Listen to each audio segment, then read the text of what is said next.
Let's talk just for a minute about your personal brand. This is a bit of language that gets bandied about, and I've seen people shrink back when I use those words, personal brand. It feels very egotistical. It feels very markety, very salesy. People really don't like it. Others are quite okay with it. So it's your own personal take. Now, when we're talking about personal brand, we're really talking about not just how you're defined within the marketplace, within your specific business, but also how you define yourself. Now, this is something that you actually need to do a little bit of work on. You actually need to do some thinking about this. You need to sit and think, what do I stand for? What do I believe in? What am I interested in? What am I passionate about with the work that I do or the service that I provide? Because that stuff informs how you establish your brand. Now, I'm not talking about logos and websites and all of that stuff, although that does matter. I'm talking about where you are placed, your little spot in the world, your hyper niche, if we want to use that language. Oh, I've got a puppy giving me a ball. Hello. My hyper niche today is friend to all dogs. Hey, how you going? He's still got his ball. He's happy. I can't always tell. It's small. It is small. He might swallow it. He's lovely though. So, distractions, real world. So, when I'm talking about your hyper niche, I'm talking about you. There is only one you. Of all of the psychologists in the world, there's only one you. Of all the real estate agents in the world, there's one you. Of all the hairdressers, of all the gardeners, whatever it is that you do, there's only one you. And you are responsible for determining the stuff that brings you joy in your work. That's the yardstick I use to establish where my niche is, where I sit, how I define myself within my busy marketplace. Because there's lots of business coaches and lots of psychologists out there, believe me. So the stuff that brings you joy, that informs you about where your niche sits, where your interest lies. Now, that can be a bit overwhelming because there are so many things to choose from, right? So let's narrow it down a little bit. Let's use food as an example. Now, if I say fruit, I specialize in fruit. I'm like, nah. But if I say sun-ripened, organic, Queensland mango, you're going to get a whole visual about that, right? I'm going to slice that mango up just in my certain special way, give it to you on the finest china with a beautiful spoon, sit you in a beautiful spot in the sunshine with a nice cool glass of water or something else. That's going to give you a whole story around what my niche is. So don't be just fruit. Be the mango. Define exactly what it is you love doing, the stuff that lights your own eyes up when you think about it, and flesh that out. Understand that personal brand is no different to reputation. What are you known for doing well? What is it that your community looks to you for? Or what would you like them to look to you for? If you haven't established that reputation yet, or now's the time. Start doing it. Start putting your thoughts out there. Start putting your ideas out there. Start sharing content. Start educating your community. Be of value to your community. Give them what they need, which is your advice or your thoughts or your opinions on the specific topic that is your area of expertise or your niche.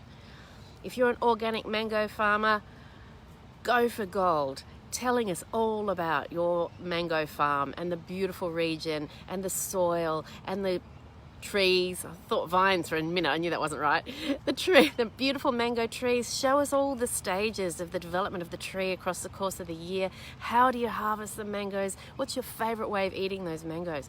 All of that stuff might seem like the most boring stuff in the world to you because you do mangoes all day long, but to the rest of us, we can't get enough because we don't do mangoes all day long and we love mangoes and we want to know more. So think about personal branding as being about your reputation, what it is you're known for. Because I think we have misdefined these words or these phrases a little bit. We've just basketed. Gosh, I'm having trouble with my words today. We have put the phrase personal branding into the marketing basket. Now, don't get me wrong, it is absolutely related to marketing, but it's not just about that. We've put the word reputation into the good or bad basket. I have a good reputation or a bad reputation, and that's all we think of. We don't think about it in terms of what am I known for. We don't think about personal branding in terms of my reputation and what I'm known for. But we should, and that's what I want to encourage you to do. Think about what you love doing. How can you let more people know about that? And it doesn't have to be salesy. It doesn't have to be wanky. It doesn't have to be egotistical if we want to get all judgmentally about it. It's just about letting people know that this thing exists. This you, with your special expertise in mangoes, exists. Because I wouldn't have known otherwise if you hadn't told me. So think about your niche starting with you. There's only one you.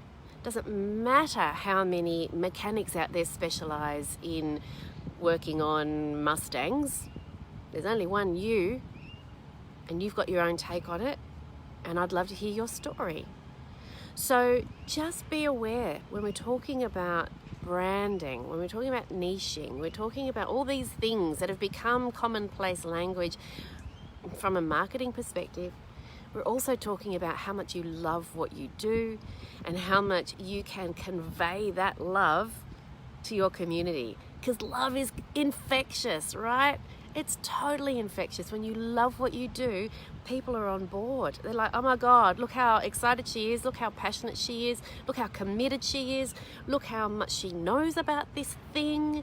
Look how much she's willing to talk to the local dogs while she's doing a live stream just to get this message that was burning a hole in her brain out to her community. That's what it's about.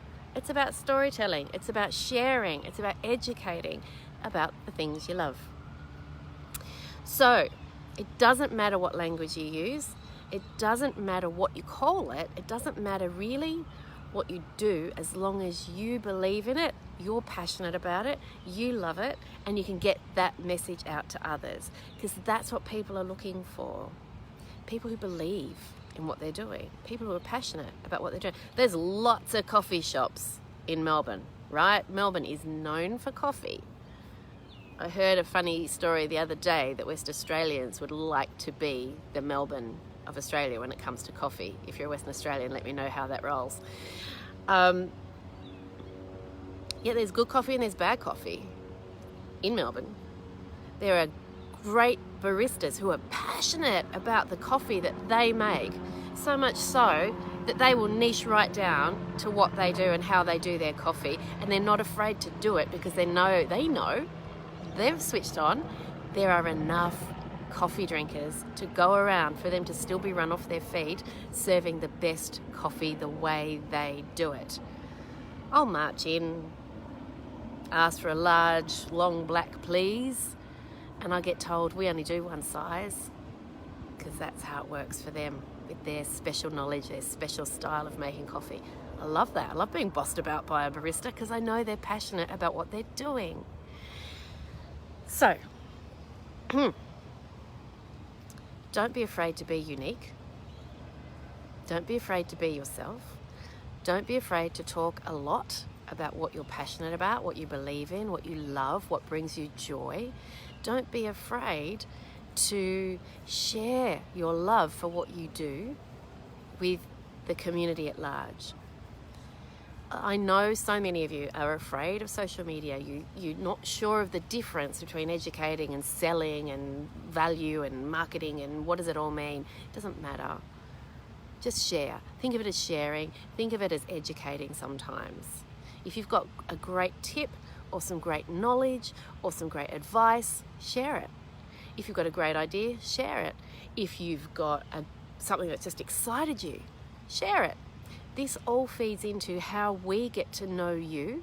And when we know, like, and trust you, and feel like we've got a connection with you, a relationship with you through your sharing and your generosity of letting us know about what it is that you do and how passionate you are about it, you're going to be front of mind. If we do need a mango farmer, or we do need a specialised barista, or a Mustang servicing mechanic, or a psychologist, or a real estate agent, you will be front of mind. So think of it as giving good value to your community. It's about paying it forward. I was watching a Gary Vaynerchuk keynote this morning, and he was talking about this quite a lot, this notion of give your best advice for free. Tell people why they don't need you. Share with people how they can do things for themselves.